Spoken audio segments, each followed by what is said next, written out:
ಗಡ್ಡ ಬಿಟ್ಟಿರ್ಬೋದ? ಶಿಕೆ ಉಂಟಾ? ಗಂಡ ಉಂಟು ಕೈಯಲ್ಲಿ. ಇಷ್ಟು ಬೇಕಾದ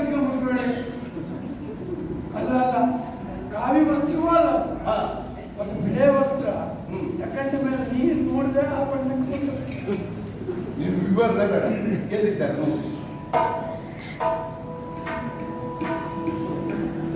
ಹೇಗಿದ್ದಾರೆ? ಹೇಗಿದ್ದಾರೆ? ಕಾವಿ ವಸ್ತ್ರ ಅದೇ ಕಟ್ಟಿದ್ದಲ್ಲ, ಹಾ. ಇಷ್ಟು ತಕೊಂಡು ಬಂದು ನೋಡಿ. ನಿಜವಾಗಿ ನಿನಗೆ ನಾನು ನೋಡದಿಲ್ಲ. ಯಾಕೆ ಒಂದು ಪೆಟ್ಟಿ ನೀನು ಬದುಕುವುದಿಲ್ಲ. ಹಾಗಾಗಿ ಹೊಡೆಯುವುದು ಯೋಚನೆ ಮಾಡಬೇಕು ಬೇಡವ? ನೀನು ಬಂದಿದ್ದಾರೆ ಅಂತ ಗೊತ್ತಾದಾಗ ಎಲ್ಲಿದ್ದಾರೆ ಅಂತ ಹೇಳುದು ಹತ್ತಿರ ಬಂದು ನನಗೆ ಹೇಳಬೇಕ ಬೇಡ? ಅಲ್ಲ, ನಾವು ಬಡವರು ಕೂತ್ಕೊಂಡಿದ್ರೆ ನಾವು ಕೂತ್ಕೊಂಡಿದ್ರೆ ಏನು ನಾವು ನಮ್ಗೆ ಅವ್ರ ದರ್ಶನ ಅಲ್ಲ, ಅವ್ರು ನಮ್ಮ ದರ್ಶನ ಮಾಡ್ಬೇಕಾ? ನೋಡು ಎಲ್ಲಿದ್ದಾರೆ ನೋಡು. ನನಗೆ ಹೆಚ್ಚು ಏನು ನಾವು ಬಂದದ್ದು ಮುಂದಾಯ್ತು, ಸನ್ಯಾಸಿಗಳು ಹಿಂಗುಳಿದಿದ್ದಾರೆ.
ಮನೆಯಲ್ಲಿ ಸುದ್ದಿ ಬಂತ, ಅಪ್ಪ ಸತ್ತೋದನ್ ಸುದ್ದಿ ಬಂತ, ಸಂತೋಷ ಪಡಬೇಕಾದ ಈ ಕಾಲದಲ್ಲಿ ಯಾಕೆ ಕೂಗ್ತಾ ಇದೀಯಾ?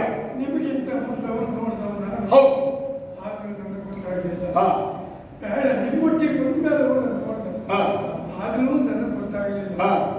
ಆದ್ರೆ ಈಗ ನೀವು ಅವರು ನೋಡಿಕೊಂಡು ಆ ರಾಜ ಅಂದ್ರಲ್ಲ ಸತ್ತೋದ್ರೆ ಅದಲ್ಲ, ನೀ ಇಷ್ಟೊತ್ತು ಉಳಿದಿದ್ದೆ ದೊಡ್ಡ, ಇಷ್ಟು ಕೆಟ್ಟ ಮಾತನ್ನಾಡಿಯೂ ನೀವು ಉಳಿದೆ. ನೀನು ನರಕವೇ ಕಟ್ಟಿಟ್ಟಿದ್ದು ನೆನಪಿಟ್ಟುಕೋ. ಮತ್ತೆ ನಿಮ್ಮ ಅಭಿನಯ ಹರ ಹರ ಅಂದ್ರೇನು? ನೀವು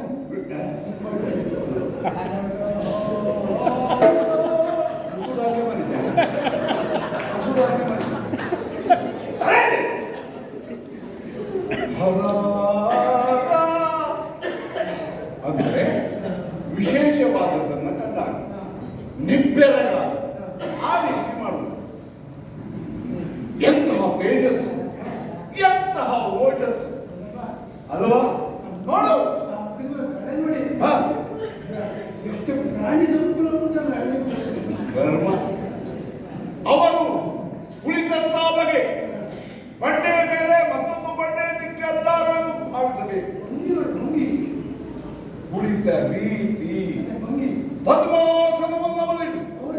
ಹೌದು. ಊರ ಹಾ. ನಮ್ಗೆ ಯಾರು ಬ್ರಿಟಿಷ್ ಗೊತ್ತಾಗ್ತದೆ ಹಾ? ಪದ್ಮಾಸನವನ್ನ ಬರೆಯಿರಿ. ಹಾ. ಆಮೇಲೆ ಏಕಾಗ್ರ ಚಿತ್ತದಿಂದ ದೇವರನ್ನು ಸ್ತುತಿಸುತ್ತಾ ಇದ್ದಾರೆ. ಎಂತಹ ಯೋಗಿ ಹುಡುಗಿಯರು, ನೋಡುವುದಕ್ಕೆ ಪುಣ್ಯ ಬೇಕು. ಅಯ್ಯ, ನಮ್ಮಲ್ಲಿ ಅವರಿಗೆ ಬಂದು ನಿಂತಿದ್ದಾರೆ ಅಂತಾದ್ರೆ ನಾವೀಗ ಮಾತನಾಡಿಸ್ಬೇಕು. ಒಂದು ಸಮಸ್ಯೆ ಇದೆಯಲ್ಲ, ಸಾಮೂರಾಗತಿ ನಾಡಿದನು ಮುನಿದ ಪರೋ ಸಾಮೂರಾಗತಿ ಮಾತಾಡಿದನು ಮುನಿದ ಪರೋ ಮಾರಿದನು ವಂದನಾಡಿದನು ಮಾರಿದನು ವಂದನಾಡಿದನು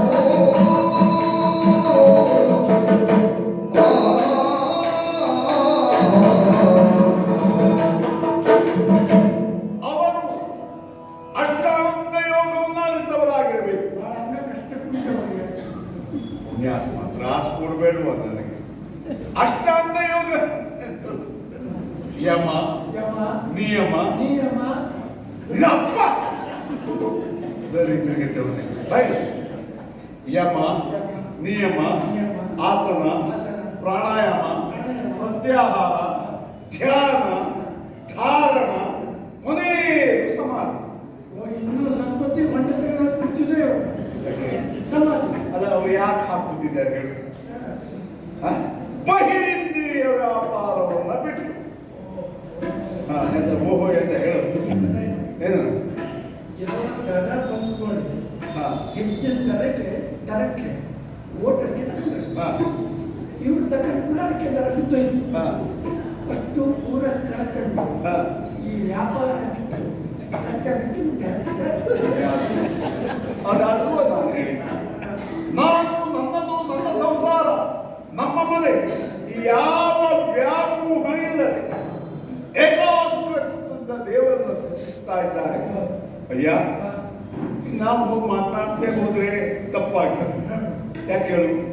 ಯತಿ ಬಂದದ್ದು ಗೊತ್ತಾಗಿಯೂ ಮಾತನಾಡ್ತೇ ಇದ್ರೆ ನಮಗೆ ನರಕ. ಮಾತನಾಡಿಸೋಣವೇ? ಸಾಮೂರಾಗದೆ ಮಾತನಾಡಿಸಿದರೆ ಕರುಣಿಸುತ್ತಾರೋ ಅಥವಾ ಕೋಪಗೊಳ್ಳುತ್ತಾರೋ, ಯಾವ ತ್ಯಾಜ್ಯ ಯಾವ ಗ್ರಾಹ್ಯ ಅಂತ ಗೊತ್ತಾಗುವುದಿಲ್ಲ.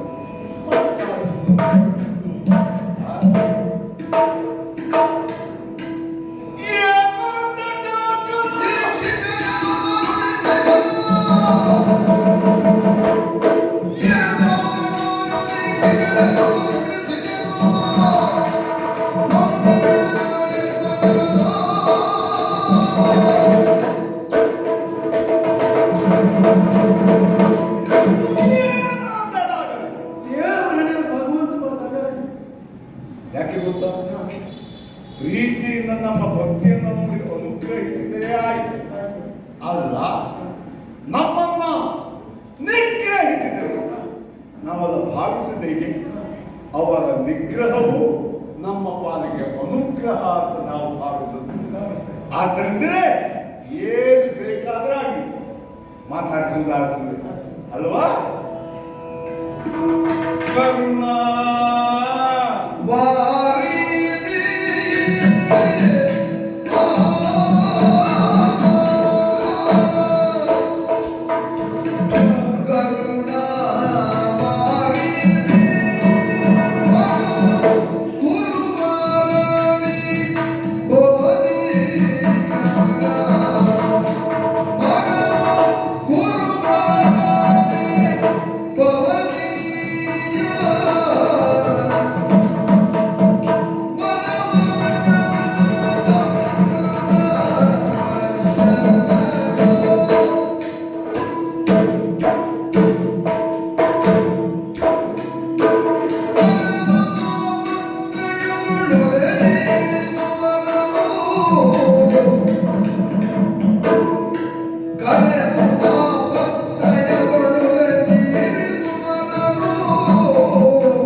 ಹಾ. ನೀವು ಮಾತಾಡ್ತಿದ್ರಿ ಹಾ. ಅವ್ರದ್ದು ಯಾವುದು ಪ್ರತಿಕ್ರಿಯೆ ಇಲ್ಲ. ನೀವು ಒಬ್ಬರೇ ಮಾತಾಡ್ತಿದ್ರೆ ಹೂ ಹಾಕೋರಿದ್ದಾರೆ ಜನ ನೀವು ಕೇಳ್ತಿರ್ಬೋದು. ಹುಚ್ಚ ಅಂತ ನಮ್ಮ ಮಾತನ್ನು ಗ್ರಹಿಸ್ತಾರೆ ಅವರು. ನೋಡ್ಬೇಕಾದ್ರೆ ನೀನು ಸ್ವಾಮಿ ಲೋಕದ ಹಿತಕ್ಕಾಗಿ ತಮ್ಮ ಬದುಕನ್ನು ಬೇಯಿಸುವುದಕ್ಕೆ ಸಿದ್ಧರಾದವರು. ನನ್ನ ಜೀವನ, ನನ್ನ ಮಡದಿ, ನನ್ನ ಮನೆ ಎನ್ನುವ ವ್ಯಾಮೋಹವನ್ನು ಬಿಟ್ಟವರು ಅಂತಹ ತಾವು ಈ ಹೊತ್ತು ನಮ್ಮಂತ ಕರುಣಾದೃಷ್ಟಿಯಿಂದ ಬೀಳಬೇಕು. ಯಾಕೆಂದ್ರೆ ನಾವು ತಾಪತ್ರಯದಲ್ಲಿದ್ದವರು. 35-40 ತಾಪತ್ರಯ ಇರುವುದೇ 35 ತಾಪತ್ರಯ ಇರುವುದೇ 3: ಆಧ್ಯಾತ್ಮಿಕ, ಆದಿ ದೈವಿಕ, ಆದಿ ಭೌತಿಕ. ಇದು 35 ಹೇಳು. ಬಹಳ ತಾಪತ್ರಯ ಉಂಟು. ಅಂತಹ ನಮ್ಮನ್ನ ತಾವು ಗ್ರಹಿಸಬೇಕು. ಯಾರಯ್ಯ ನಾನೊಂದು ಆರೋಢನಾಗಿಯೇ ಯಾರಯ್ಯ ನಾನೊಂದಾರೂಢನಾಗಿ ಈ ರೀತಿ ಪ್ರಾರ್ಥನೆಗೈವ ಈ ರೀತಿ ಪ್ರಾರ್ಥನೆಗೈವ ಕಾರಣವೆಲ್ಲವಿಲ್ಲ ಬೆಳೆಯಿಲ್ಲ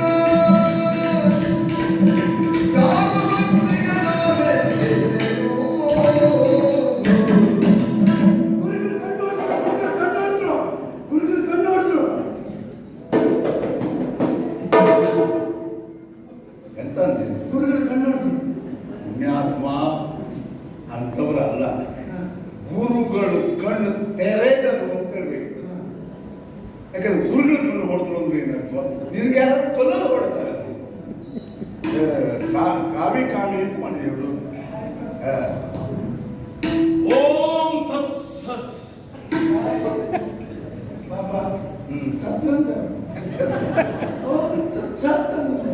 ಓಂ ತತ್ಸತ್. ಮುಂದೆ ಯಾರಯ್ಯ ನಾನು?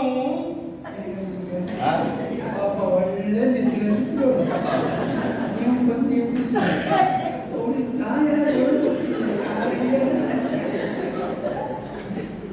ವಾಕ್ಯ ಪೂರ್ತಿಯಾಗುವ ಮೊದಲು ಯಾವಾಗಲೂ ಮಾತಾಡ್ತಾರೆ. ಅವರು ಏನಂದ್ರು? ಯಾರಯ್ಯ ನಾನು? ಹಾ, ನಾಯಿ ಮುನಿರ ನಾಯಿ ಇಲ್ಲ. ಹಾಕಿ ತಿನ್ಲಿಕ್ಕೆ ಬಂದು ಸುಮ್ಮನೆ ಹಾ ಹಾ,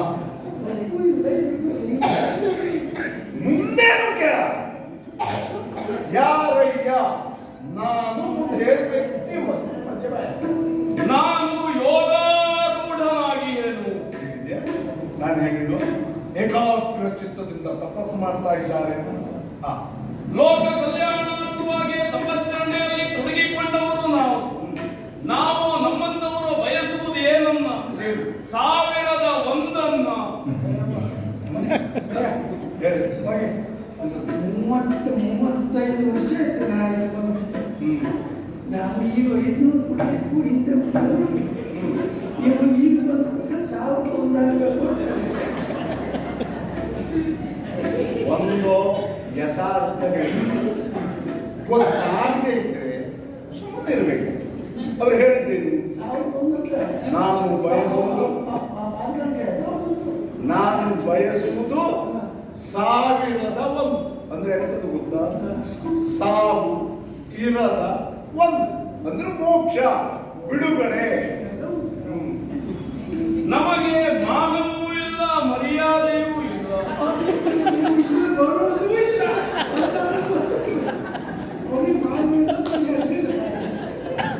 ನಾನು ನಿನ್ನೆ ಕರ್ಕೊಂಡು ಬಂದೆ. ಏನಂದ್ರು? ಅದ್ರ ಏನಂತ ಎಲ್ಲ ಬಿಟ್ಟೊಬ್ರು ಇಂದ ಮಾನ ಅಳತೆ, ಮರ್ಯಾದೆ ಅಂದ್ರೆ ವ್ಯಾಪ್ತಿ. ಅಳತೆಗೆ ಸಿಗದವರು ವ್ಯಾಪ್ತಿ ಕೊಂಚ. ಅವರ ವ್ಯಾಪ್ತಿ ಎಷ್ಟು ನಮ್ಮನ್ನ ಕಾಣುವುದಲ್ಲ. ನಾವು 5 ಮೆಟ್ಟಿ ನಿಂತವರು, 6 ನಿಗ್ರಹಿಸಿದಂತವರು.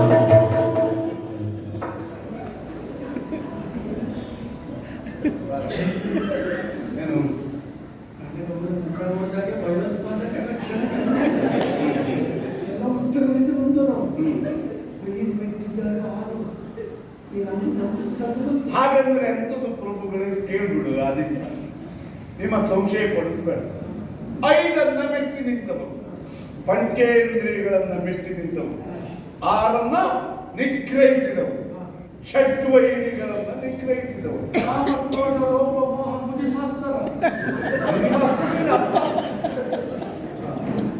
ನಮಗೆ ಗಂಡು ಒಂದೇ ಹೆಣ್ಣು ಅಲ್ವಾ?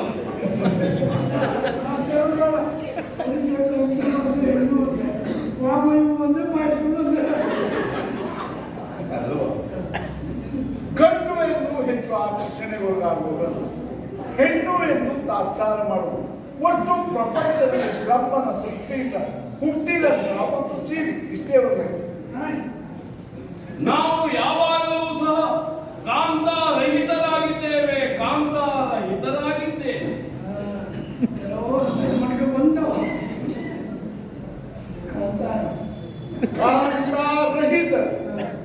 ಕಾಂತಾರಹಿತರು ಅಂದ್ರೆ ಅಂತ ಹೇಳುದು. ಹೌದು, ಹೆಂಡತಿಗೂ ಕಾಂತಿ ಅಂತ ಕರೀತಾರೆ. ಕಾಂತಾರಹಿತರು ಕಾಂತಾರಹಿತರು ಅಂದ್ರೆ ಪ್ರೀತಿ ಮಾಡ್ಬೋದು ಅಂತ ಇಲ್ವಾ? ಅಂದ್ರೆ ಅವ್ರಿಗೆ ಹೆಂಡತಿ ಇಲ್ಲ. ಕಾಂತಾರಹಿತರು. ಕಾಂತಾರಹಿತರು ಅಂದ್ರೆ ಕಾಡು ಅಡವಿ ಇವೆಲ್ಲ ಅವ್ರಿಗೆ ಹಿತ ಅಂತ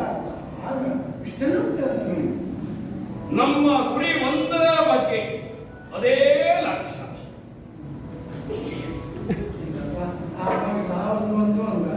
ಈಗ ಲಕ್ಷ್ಯ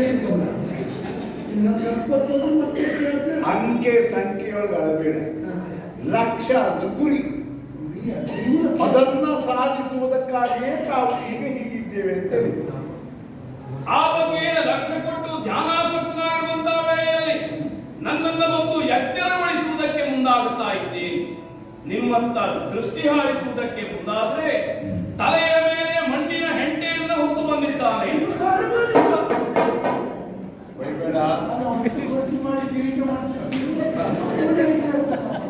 ಯಾಕೆ ನಾನು ಹೇಳಿದ್ದ ಈ ಮೋಹ ಎಂದಿದ್ದವರಿಗೆ ಬಂಗಾರ ಬೇಕು, ಮೋಹವೇ ಇದ್ದವರಿಗೆ ಬಂಗಾರ ಒಂದೇ ಮಣ್ಣು ಒಂದೇ.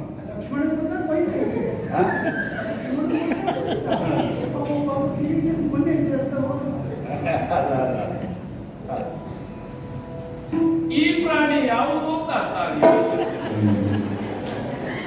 ಈಗ ನನಗೆ ಬಹಳ ಸಂತೋಷ, ಯಾಕಂದ್ರೆ ಮನುಷ್ಯನ ಕಾಣಲಿಲ್ಲ. ಅಲ್ಲ, ಅದು ಕಡೆ ಸಮಾಧಾನ ಆಯ್ತು. ಮನುಷ್ಯ ಸೇರ್ತಲ್ಲ, ಯಾರು ಕಾಲು ಯಾರು ಕೈ ಎಲ್ಲ ಇದ್ವು. ಧ್ಯಾನದಿಂದ ನನ್ನನ್ನು ಎಚ್ಚರಗೊಳಿಸಿದಂತಹ ಮಹಾನುಭಾವರಾಗಿರುವಂತಹ ತಾವು ಯಾರು, ತಮ್ಮ ಹೆಸರಿಗೆ ಏನು ತಿಳಿಸ್ತೀರ, ನನ್ನನ್ನು ಏನಾಗಬೇಕು ಅಂತ.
ಯಾಕೆಂದ್ರೆ ಶ್ರೇಷ್ಠರಾದ ಮಹಾತ್ಮರಾದ ನಿಮ್ಮ ಎದುರಿನಲ್ಲಿ ನಾವು ಯಾರು ಎಂತದ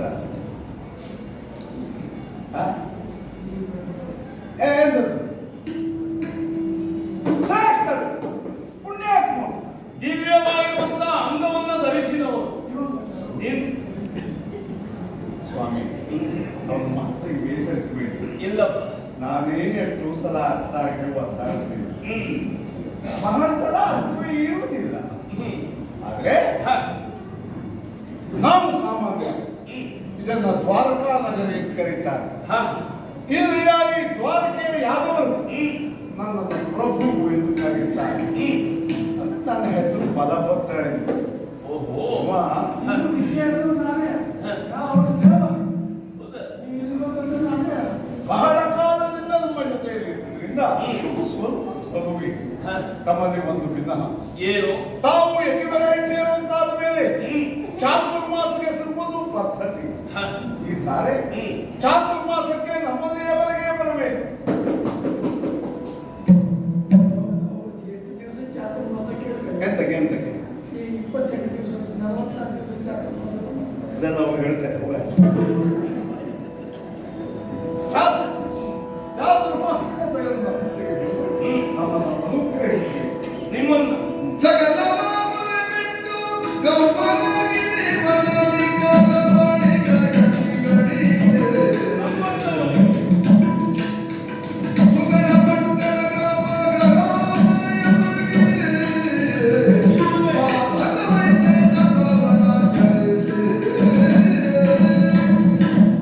ಸಕಲವನ್ನ ತೊರೆದಿರುವಂತಹ ನಾವು ಜ್ಞಾನಾಸಕ್ತರಾಗಿ ತಪಶ್ಚರಣೆಯಲ್ಲಿ ತೊಡಗಿಕೊಳ್ಳುವುದರ ಮುಖೇನವಾಗಿ ಲೋಕೋದ್ಧಾರವನ್ನೇ ಬಯಸಿದವರಾಗಿತ್ತು.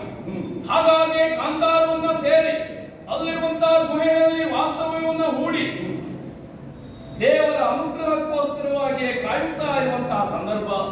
ಹೀಗೆ ಲೋಕ ಸಂಚಾರವನ್ನು ಮಾಡುತ್ತಾ ಈ ಕಡೆ ಬಂದಂತಹ ವೇಳೆಯಲ್ಲಿ ನೀನು ಭಿನ್ನಯಿಸಿಕೊಳ್ಳುತ್ತಾ ಇದ್ದೀಯ. ಚಾತುರ್ಮಾಸಕ್ಕೋಸ್ಕರವಾಗಿ ನಮ್ಮಲ್ಲಿಯವರೆಗಾಗಿ ಬರಬೇಕು ಎನ್ನುವುದಾಗಿ ಸಕಲ ಲೌಕಿಕವಾಗಿರುವಂತಹ ಎಲ್ಲ ಬಂಧನದಲ್ಲಿ ತೊಡಗಿಕೊಂಡವರು ನೀವುಗಳು, ಅದನ್ನೆಲ್ಲ ತ್ಯಜಿಸಿದವರು ನಾವು. ಅದಕ್ಕೆ ಮತ್ತೆ ನಾನು ಒಳಪಟ್ಟೆ ಅಂತಾದರೆ ಆ ಸಂದರ್ಭದಲ್ಲಿ ನಾನು ಜ್ಞಾನಾಸಕ್ತನಾಗುವುದಕ್ಕೆ ತೊಡಕು ಎನ್ನುವಂತಹದ್ದು ಉಂಟಾಗುತ್ತದೆ. ಹಾಗಾಗಿ ದಯಮಾಡಿ ಒತ್ತಾಯಿಸಬಾರದು, ನನ್ನಿಂದ ಆಗುವುದಿಲ್ಲ, ನಾನು ಬರುವುದಿಲ್ಲ. ನೀವು ಇಷ್ಟನ್ನ ಮಾಡುವುದು ನಿಮ್ಮ ಹಿತಕ್ಕಾಗಿಯೋ? ಅಲ್ಲವೇ ಅಲ್ಲ? ಹಾಗಾದ್ರೆ ಹ, ಪರಹಿತವನ್ನು ಮಾಡುವಂತವರಿಗೆ ಕಾಡಾದ್ರೆ ನಾಡಾದ್ರೆ ನೀವು ಬಂದು ಪಾಯಸ ಹಾಗಾಗಿ ಹ, ಪುರಕ್ಕೆ ಬಂದರೆ ನಿಮ್ಮ ಪಾದ ಸೇವೆ ಮಾಡಿ ಹ್ಮ್. ಲಕ್ಷಾಂತರ ಯಾದವರು ಮುಕ್ತಿಯನ್ನು ಹೊಂದುತ್ತಾರೆ. ಹ, ಹ, ಹ. ಆದ್ದರಿಂದ ಹ. ಬರಲೇಬೇಕು. ಇನ್ನ ಆಗಲೇ ಅಂತೆ ಮೆಚ್ಚಿದ್ದೇನಯ್ಯ, ಮೆಚ್ಚಿದ್ದೇನೆ. ಗುರುಗಳು ಬರ್ತಾರೆ ಯಾರಲ್ಲಿ ಓ 4 ಜನ ಮಕ್ಕಳು ತಗೊಂಡು ಒಂದೋಣ ಅಂದ್ರೆ ಇದು ಬಂಗಾರದ ಮನೆ ಹಾ, ಹೌದು ನೋಡುವುದಕ್ಕೆ ಹೌದು. 4 ಜನ ಹಾ, 4 ಜನ ಈಗ ಮುಂದೆ ಹೇಳ್ತೇನೆ ಛೆ! ಮುಂದೆ ನಾನೇ ಹೇಗೆ ಕೊಡ್ತೇನೆ ಮುಂದೆ ನೀವು ಹೇಗೆ ಕೊಡಬಹುದು ಹಿಂದೆ ನೀ ನಾನು ಅಪ್ಪ ಅಮ್ಮ ಇದ್ದರು ಹೊರಡ್ಬೋದಾ ಕೊಡುವುದು ಹೆಣ ಗುರುಗಳು ಹೋಗ್ಬೇಕು ಗೊತ್ತಾಯ್ತು. ಹೆಣ ಅಲ್ಲ. ಬಾ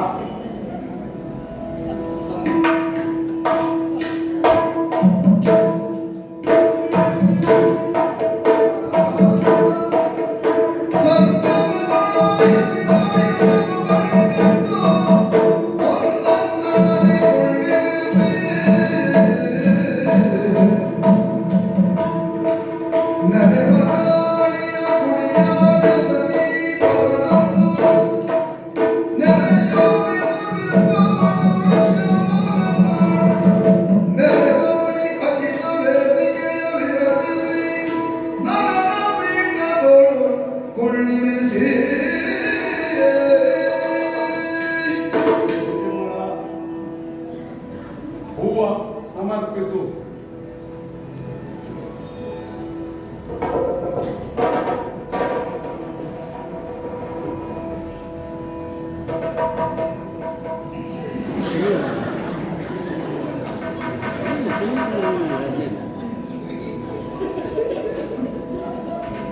ಆರತಿ ಚರಣ ಪೂಜೆಯಾಗೈದು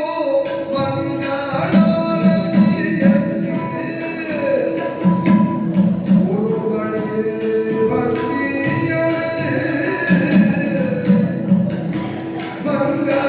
ಮಂಗಳಾರತಿಯಲ್ಲಿ ಗುರುಗಳಿಗೆ ಭಕ್ತಿಯಲ್ಲಿ ಎರಗಿ ಸಂತನದಿಂದ ಮಗುಳೆತ್ತು ಮುಗಿದು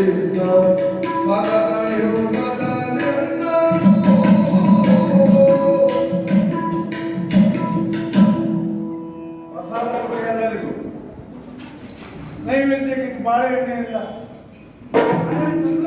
ಆ? ಹೌದಾ? ಗುರುದೇವ, ತಮ್ಮಲ್ಲೊಂದು ದಿನ. ಇದು ಪ್ರಮದಾವನ.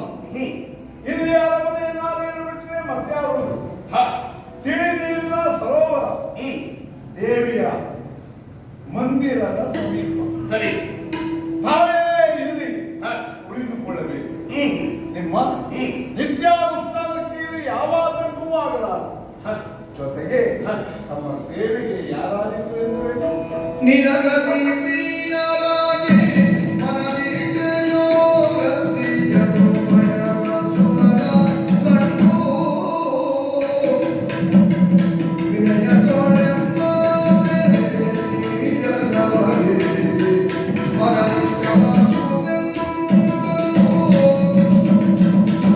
ನಾವು ಯಾವುದೇ ಗುರುಮಂಡಲದಲ್ಲಿರುವಂತಹ ಸನ್ಯಾಸಿಗಳಲ್ಲವೇ ಅಲ್ಲ.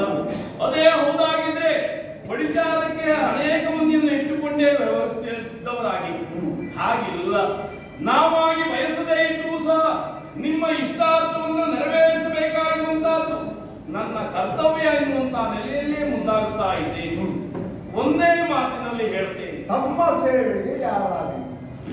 ನಮ್ಮ ಸೇವೆಗೆ ನಿನಗತಿ ಪ್ರಿಯನಾಗಿ ಮನದಿ ಸೇವಾಭಿವೃದ್ಧಿಯನ್ನು ಬಯಸುವಂತವರು ಯಾರಿದ್ದಾರೆ ಅಂತ ಯೋಚಿಸಿ ಅವರನ್ನೇ ನನ್ನ ಸೇವೆಗೆ ನಿಯೋಜಿಸಿದೆ ಅಂತಾದರೆ ಅವರಿಗೆ ಶ್ರೇಯಸ್ಸು ಎನ್ನುವಂತಹದ್ದು ಉಂಟಾಗುತ್ತದೆ. ಆ ಸರೋವರದಲ್ಲಿ ಸ್ನಾನವನ್ನು ಪೂರೈಸಿ ಹೋಗಿ ಆ ಕಡೆ ಅಲ್ಲಿಯವರೆಗೆ ಆ ವ್ಯವಸ್ಥೆ ಮಾಡಿ ಆದೀತಂತೆ